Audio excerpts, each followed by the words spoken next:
Hello दोस्तों, स्वागत है आपके अपने यूट्यूब चैनल इन्फॉर्म राज पे। दोस्तों, आज की इस वीडियो में हम यूजीसी नेट के बारे में जानेंगे। जैसे ही दोस्तों आपको पता भी होगा, नेट यानी नेशनल एलिजिबिलिटी टेस्ट एक एग्ज़ाम होता है जिसको आप क्लियर करने के बाद आप किसी भी गवर्नमेंट या प्राइवेट कॉलेज में एज अ प्रोफेसर अपॉइंट होने के लिए एलिजिबल हो जाते हो। यानी कि अगर आपको किसी भी कॉलेज या यूनिवर्सिटी में प्रोफेसर बनना है, असिस्टेंट प्रोफेसर बनना है, तो आपको सबसे पहले नेट का एग्ज़ाम क्लियर करना होता है।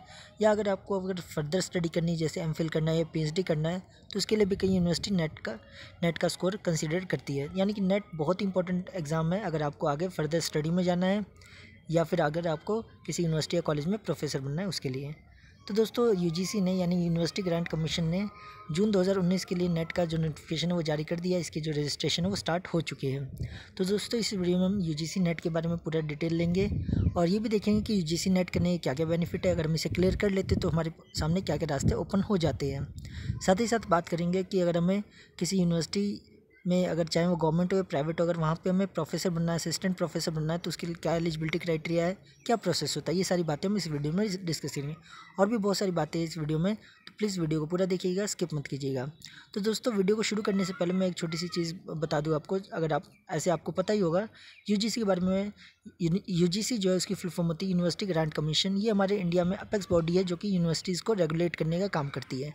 यानी कि हमारे देश में किसी भी यूनिवर्सिटी को अगर रिकॉग्निशन लेना है, यानी कि आगे वो रन करना चाहती, कोई भी कोर्सेज रन करना चाहती, तो सबसे पहले यूजीसी से अप्रूवल लेनी पड़ती है। यूजीसी से एफिलिएट होना कंपलसरी, अदरवाइज़ उसकी कोई भी वैल्यू नहीं होती। और दूसरी तरफ एनटीए यानी नेशनल टेस्टिंग एजेंसी एक एजेंसी है, एक ऑर्गेनाइजेशन है जो कि इस नेट का एग्ज़ाम लेने का काम करती है। यानी नेट का जो एग्ज़ाम है एनटीए द्वारा कंडक्ट करवाया जाता है। यूजीसी इसको रेगुलेट करती है और जो एग्ज़ाम लेने की जिम्मेदारी वो एनटीए के पास है। तो दोस्तों, ये जो नोटिफिकेशन निकली एनटीए यूजीसी नेट जून 2019 की नोटिफिकेशन है। तो आई होप दोस्तों आपको पता चल गया होगा एनटीए क्या है, यूजीसी क्या है और नेट क्या है। तो चलिए दोस्तों, वीडियो को आगे शुरू करते हैं और सबसे पहले देखते हैं इंपॉर्टेंट डेट्स के बारे में। तो अगर आप नेट का एग्ज़ाम देना चाहते हो तो इसके लिए जो रजिस्ट्रेशन है वो स्टार्ट हो चुकी है और रजिस्ट्रेशन जो है 1 मार्च से स्टार्ट हो गई है। इसका फॉर्म भरने की जो लास्ट डेट रखी गई है 30 मार्च रखी गई है। वही दूसरी तरफ फ़ीस जमा करने की बात करें तो 1 अप्रैल तक आप अपनी फ़ीस जो भी रजिस्ट्रेशन फ़ीस है वो जमा कर सकते हो।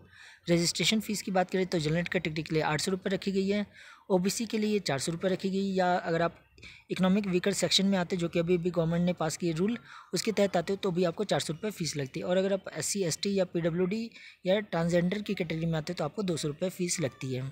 तो दोस्तों, ये तो रही फ़ीस की बात। अगर बात करें इसमें कि एग्ज़ाम कब होगा, इसकी डेट्स के बारे में, तो सबसे पहले आप नीचे देख सकते हो इसके जो एडमिट कार्ड है 15 मई को रिलीज़ कर दिए जाएंगे और इसका जो एग्ज़ाम है 20 तारीख, 11 तारीख, 24, 25, 26, 27, 28 जून में चलेगा। यानी जून के मंथ में इसका एग्ज़ाम होना है, जून एंड में इसका एग्ज़ाम होगा। सब्जेक्ट वाइज अलग अलग डेट है, उसके हिसाब से एग्ज़ाम होगा। अगर ड्यूरेशन की बात करें तो 180 मिनट का एग्ज़ाम होता है, यानी 3 घंटे का एग्ज़ाम होता है जिसमें 2 पेपर होते हैं। दोस्तों, पहले जो पेपर 1 और पेपर 2 होता था उसमें ब्रेक दिया जाता था, लेकिन अब ब्रेक को ख़त्म कर दिया गया, यानी कि लगातार आपको 3 घंटे ये एग्ज़ाम देना पड़ेगा। उसके बाद अगर बात करें कि इसका रिज़ल्ट कब आएगा, तो आप सबसे लास्ट में देख सकते हो कि इसका रिज़ल्ट जो है 15 जुलाई तक आ जाएगा। इसके अलावा वेबसाइट भी आप देख सकते हो, सबसे नीचे दे रखी है www.nta.ac.in। इन वेबसाइट पे जाके फॉर्म भर सकते हो और बाकी डिटेल भी आप ले सकते हो। तो दोस्तों, ये तो थी फ़ीस और डेट से रिलेटेड इन्फॉर्मेशन। अब हम आगे बढ़ते हैं। अगर बात करें इसके एग्ज़ाम पैटर्न के बारे में, तो दोस्तों सबसे पहले मैं बता दूं आपको, एनटीए जो नेट का एग्ज़ाम लेती है उसमें अगर आप क्लियर करते हो तो आपके पास 2 ऑप्शन होते हैं। या अगर आप क्लियर उसे कर लेते हो तो या तो आप असिस्टेंट प्रोफेसर के लिए आप अप्लाई कर सकते हो, और अगर आप बहुत अच्छे मार्क्स से अगर नेट का एग्ज़ाम क्लियर करते हो तो आपको JRF यानी जूनियर रिसर्च फेलोशिप मिल जाती है, जिसके तहत आप आगे रिसर्च के फील्ड में जा सकते हो, जिसके अंडर आपको स्टाइपेंड भी मिलता है जो कि यूजुअली 25,000 से ज़्यादा ही होता है। यानी पर मंथ आपको आगे फर्दर स्टडी में सपोर्ट करने के लिए गवर्नमेंट की तरफ से 25,000 रुपये पर मंथ, इससे ज़्यादा ही मिलता है, जो कि आप इसकी हेल्प से आप आगे अपनी फर्दर स्टडी को परस्यू कर सकते हो, आगे आप कंटिन्यू कर सकते हो। यानी कि अगर आप नेट के एग्ज़ाम को बहुत अच्छे मार्क्स से क्लियर करते हो तो आपको JRF मिलती है, और अगर आप एक नॉमिनल मार्क्स से क्लियर करते हो तो आपको असिस्टेंट प्रोफेसर बनने की एलिजिबिलिटी आप पास कर लेते हो। तो अगर इसके एग्ज़ाम पैटर्न की बात करें तो इसमें दोस्तों 2 पेपर होते हैं, पेपर 1 और पेपर 2। पेपर 1 जो होता है उसमें 50 क्वेश्चन होते हैं, एक क्वेश्चन 2 नंबर का होता है, यानी कि टोटल 100 नंबर का एग्ज़ाम होता है। इसमें ये सबके लिए कॉमन होता है, ये नॉर्मल एग्जाम होता है जिसमें आपसे टीचिंग एप्टीट्यूड, क्वांट, रीजनिंग, ये सारी चीज़ें पूछी जाती है, जनरल अवेयरनेस, करंट अफेयर, ये सारी चीज़ें पूछी जाती है जो कि नॉर्मल सी चीज़ें हैं। जो पेपर 2 होता है वो बहुत ही ज़्यादा डिसाइडिंग होता है, जिसमें 100 क्वेश्चन होते हैं और एक क्वेश्चन वही 2 नंबर का और टोटल 200 मार्क्स का होता है। ये आपके सब्जेक्ट से रिलेटेड होते हैं, जिस सब्जेक्ट से आपने नेट का फॉर्म भरा है उसके अकॉर्डिंग होता है। अगर आपने कॉमर्स से भरा है तो कॉमर्स के सब्जेक्ट के क्वेश्चन होंगे, वैसे आपने इंग्लिश, हिंदी या जिस भी सब्जेक्ट से भरा उस सब्जेक्ट के क्वेश्चन होते हैं। इसमें कोई भी नेगेटिव मार्किंग नहीं होती, तो आप पूरा पेपर अटैम्प्ट कर सकते हो। टोटल सेक्शन जो पूरा पेपर 1 और पेपर 2 करने का जो टाइम रखा गया है वो 3 घंटे रखा गया है, बीच में कोई भी ब्रेक नहीं, यानी कि आपको लगातार 3 घंटे कंप्यूटर स्क्रीन यानी ऑनलाइन आपको एग्ज़ाम देना पड़ता है। अब हम इसकी एलिजिबिलिटी क्राइटेरिया बात कर ले, तो अगर आपको दोस्तों नेट का एग्ज़ाम देना है, इसमें रजिस्ट्रेशन करना है, तो आपके कम से कम आप ग्रेजुएट होने चाहिए, कम से कम 55% मार्क्स के साथ। अगर आपके 55% मार्क्स से कम है तो आप इसमें एलिजिबल नहीं हो। वही अगर आप रिजर्व कैटेगरी से आते हो, जैसे कि ओबीसी, एससी, एसटी, इन कैटेगरी से आते हो, तो आपको कम से कम आपकी पोस्ट ग्रेजुएशन यानी कि जो आपकी मास्टर डिग्री है उसमें कम से कम 50% मार्क्स होने चाहिए। ठीक है, तो दोस्तों इसकी एजुकेशन क्वालिफिकेशन आपको क्लियर हो गई होगी। आपके पोस्ट ग्रेजुएशन में कम से कम 55% होनी चाहिए। अगर आपने सिंपल अगर आप जनरल कैटेगरी से बिलोंग करते हो और वही अगर रिजर्व कैटेगरी से बिलोंग करते हो तो आपके कम से कम पोस्ट ग्रेजुएशन में आपके 50% मार्क्स होने चाहिए।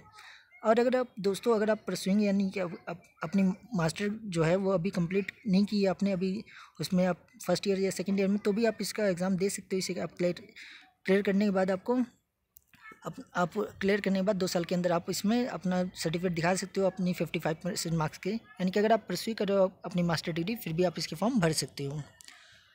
अब हम बात कर लेते हैं एज लिमिट के बारे में। तो इसमें जेआरएफ के लिए जो एज लिमिट रखी गई है वो 30 साल, मैक्सिमम 30 साल है, यानी कि 30 साल से कम एज है तो आप जेआरएफ के लिए अप्लाई कर सकते हो। अदरवाइज़ असिस्टेंट प्रोफेसर की कोई भी एज लिमिट नहीं, उसके लिए आप जब मर्जी अप्लाई कर सकते हो। तो ये तो थी जेआरएफ और असिस्टेंट प्रोफेसर जो होता है उसके लिए, जो कि मैंने अभी पीछे बताया था दोस्तों। जो नेट का एग्ज़ाम होता है उसे क्लियर करने पे आपके दो ऑप्शन होते हैं वहाँ पे, या तो आप जेआरएफ फिल करते हो या असिस्टेंट प्रोफेसर, या दोनों ही फिल कर सकते हो। तो आप अच्छे मार्क्स से क्लियर करते हो तो आपको जेआरएफ मिलती है, और अगर आपके मार्क्स डिसेंट से होते हैं तो आपको असिस्टेंट प्रोफेसर के मुताबिक आप क्वालिफाई कर जाते हो।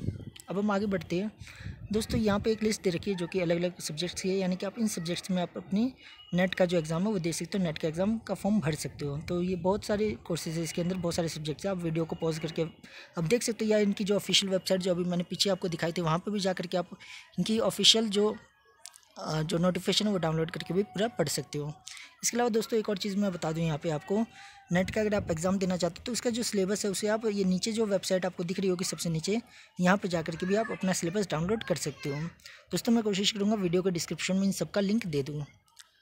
दोस्तों अब हम बात करते हैं कि अगर हम नेट क्लियर कर लेते तो इसका फ़ायदा क्या होता है। दोस्तों नेट अगर आप क्लियर कर लेते तो जैसे कि अभी मैंने आपको बताया, अगर आप अच्छे नंबरों से क्लियर करते हो तो आपको जेआरएफ मिल जाती है, यानी जूनियर रिसर्च फेलोशिप, जिसके अंडर आपको स्टाइपेंड मिलता है जो कि कम से कम 25,000 के आसपास होता है पर मंथ।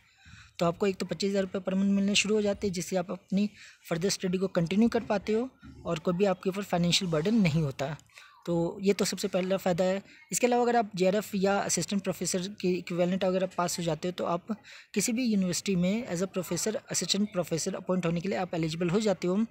जैसे कि दोस्तों आपको पता होगा अभी एट प्रेजेंट 18/2/2019 का जो लिस्ट जारी किया यूजीसी ने, उसके अंडर टोटल 399 स्टेट यूनिवर्सिटी है, डीम्ड टू यूनिवर्सिटी 126 है, सेंट्रल यूनिवर्सिटी 48 है और प्राइवेट यूनिवर्सिटी 330 है। यानी टोटल हमारे देश में 903 यूनिवर्सिटी है। दोस्तों ये यूनिवर्सिटी की बात हो रही, कॉलेज की नहीं। कॉलेज तो हज़ारों है, इनके अंदर हज़ारों कॉलेजेस आते हैं, तो यहाँ यूनिवर्सिटी की बात हो रही, टोटल यूनिवर्सिटी 903 है। तो अगर आप नेट का एग्ज़ाम क्लियर कर लेते हो अपनी पोस्ट ग्रेजुएशन कंप्लीट करने के बाद, तो आप इन किसी भी कॉलेजेस में आप असिस्टेंट प्रोफेसर के पोस्ट के लिए आप अप्लाई करने के लिए एलिजिबल हो जाते हो। और बात करें जो प्रोसेस है कि हम कैसे असिस्टेंट प्रोफेसर बन सकते हैं, तो जो प्राइवेट यूनिवर्सिटी होती है या जो डीम्ड टू यूनिवर्सिटी होती है, आमतौर पे वो क्या करती है, अपना जो भी वैकेंसी होती है वो निकालती है। उसके बाद उनका एग्ज़ाम एक एंट्रेंस एग्ज़ाम होता है और इंटरव्यू होता है और फिर डेमो क्लास आपको देनी होती है। अगर आप इन तीनों को क्लियर कर लेते हो तो आपको आराम से आप उस कॉलेज में असिस्टेंट प्रोफेसर की पोस्ट पे लग सकते हो। वही दूसरी तरफ स्टेट यूनिवर्सिटी या जो सेंट्रल यूनिवर्सिटी यानी जो गवर्नमेंट के अंडर आती है, उसके लिए आपको आमतौर पे जो यूपीएससी का एग्ज़ाम है जो कि असिस्टेंट प्रोफेसर के लिए कंडक्ट करवाया जाता है, उसे आपको क्लियर करना पड़ता है। यानी कि यूपीएससी का एग्ज़ाम क्लियर करना पड़ता है, फिर आपको इंटरव्यू क्लियर करना पड़ता है, तब जाके आपको एक जॉब मिलती है इसके अंदर। तो दोस्तों ये पूरी इन्फॉर्मेशन थी इसके ये यूजीसी नेट से रिलेटेड। इसके अलावा अगर आपके कोई और डाउट रहेगा तो आप कमेंट में पूछ सकते हो।